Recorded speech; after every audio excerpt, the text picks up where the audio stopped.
Morning, everybody. It's Tuesday, July 6th. We're finished with Taylor Burr's Silver Sides, and now the next project for Stan is this 4104. The engine and transmission, actually the whole cradle, including the radiator, has been sold, and the owner just wants the running gear. He does not want the bus. So today I'm beginning the project of removing the engine. It starts by disconnecting everything that's connected to it. What's his name? Jeez. Scott? Glenn. Oh, Glenn has referred to Scott as propping up the engine door with a 4x4. no, 4104 with the propped up engine door. Oh, a 4104 with a propped up engine door. So we don't know if Scott propped it up or somebody else. But anyway, that's I guess what we do. I can't remember. So I have to start out by disconnecting everything. First I drain the cooling system, disconnect the hoses from the engine, disconnect the throttle linkage. I haven't removed the air duct yet. Disconnect, this bus has power steering. A few of them did, probably 50% of the 4104s, in my experience, had power steering. I don't remember if I drove one with power steering or not. I drove 4104s in Florida to the racetracks in the 60s. Disconnect the fuel lines. I have not yet disconnected the power steering pump. I have not yet disconnected the exhaust pipes. And I am now in the process, and of course now we need the light, of disconnecting the transmission and parking brake linkages. And as many of you might come to find out, all this grease and oil sometimes helps get these linkages apart. So I've done that. Next thing is going to be the speedometer cable. And this is a physical cable running up to a tachograph on the instrument panel.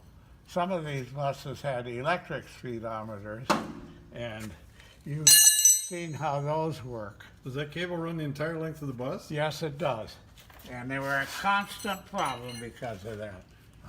Water and salt leaks into this cable and freezes them up. If the bus sat for more than 2 days, corrosion locked up the cable. They were a constant maintenance. So many companies didn't bother with that. Greyhound did. They had those tachographs that had the recording disc that you install for each trip. So anyway, the next part of the project is getting the universal joints disconnected from the drive shaft. And to do that, we're going to move the bus up onto ramps, which if you look over, the ramps are holding up that MC8 right now, or 9. That came into the shop for a problem which we got fixed. I can't remember. Oh, I know. When the air pressure got up, the engine stopped. So that was a problem we got fixed. So the next thing I'm going to have happen is I'm going to take a chance if these are 1-inch fittings, which they are. So I'm going to get an oil pan and disconnect now the power steering lines that go up front. I don't know if we're going to keep the power steering pump and reservoir or not. So if you want to put the camera on hold, we'll stop there and decide what we're going to do next. 7, 15, 16, I'll probably need a 3/4 for this.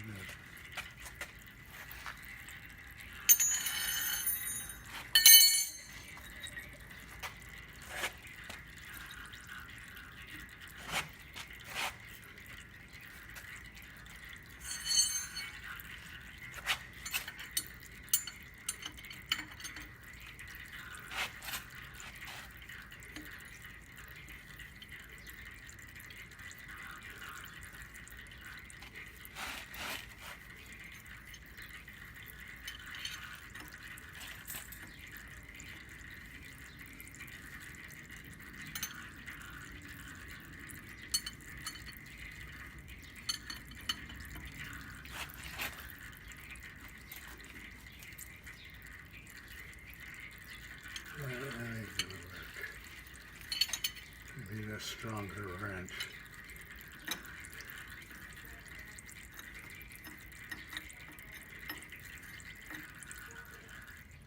Okay. One more thing off.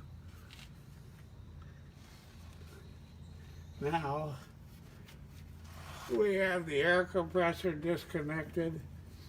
We have the power steering disconnected and the pump oil blocked from leaking out. And now there's an electrical connection over here that has two different size nuts on it. And so that's the next thing. Now I need to find that pair of pliers. Right over here.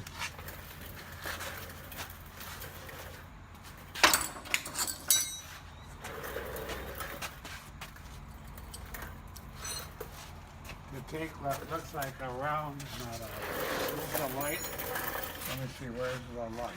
That's way over here. I'm gonna keep that light around on my head, so I don't have to keep looking for it. And remember to turn it on first.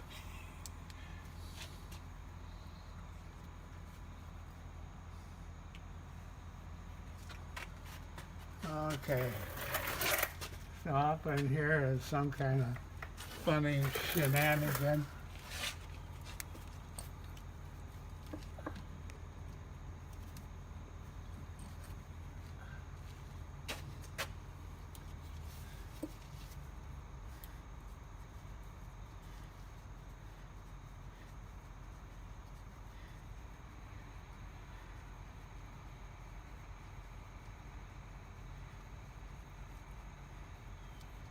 I recognize these as binding post nuts. Oh,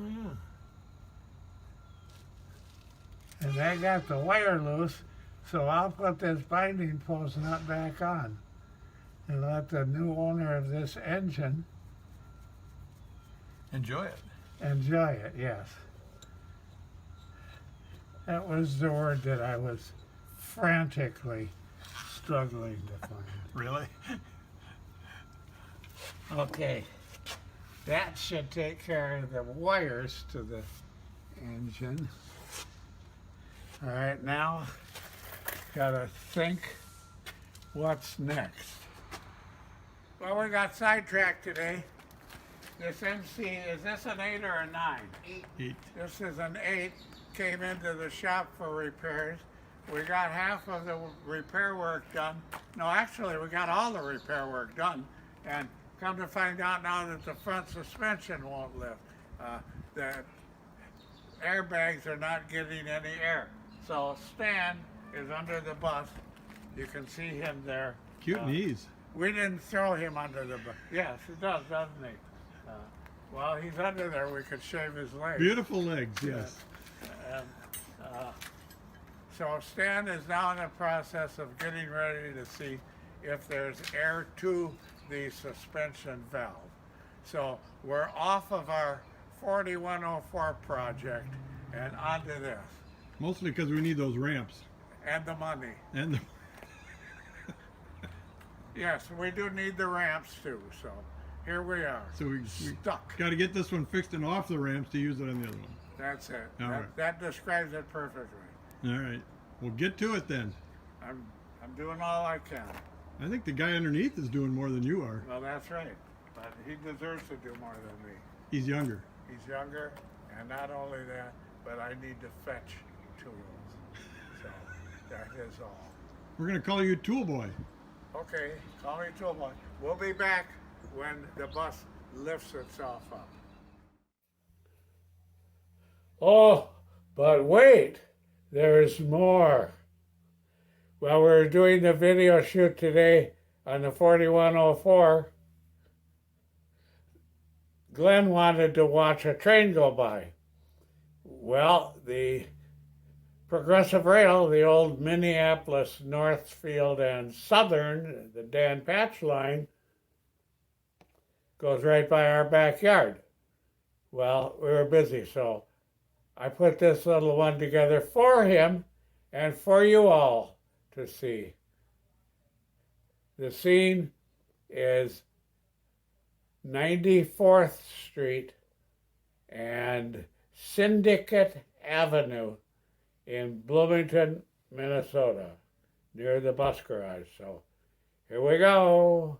And following that will be the end of the clip, and I'll see you next time. If you'd like to subscribe, I'd appreciate it. And always leave comments. You hear me say that every time. You hear everybody say that. So, bye.